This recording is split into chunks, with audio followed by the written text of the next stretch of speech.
আমরা এসেছি আজকে চণ্ডীতলায় ওলাই চণ্ডীর পুজো দিতে।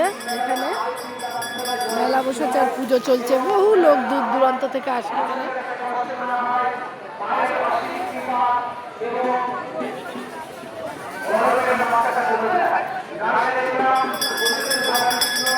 আর এখানে সবাই গাছে ঢিল বাঁধে মনের কামনা পূরণ করার জন্য।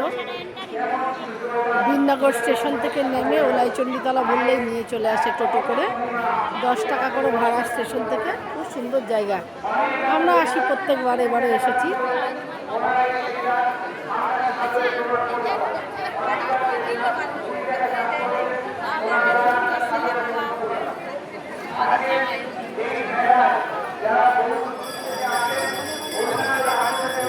বহু সাধুও এসেছে, এই যে মেলা বসেছে।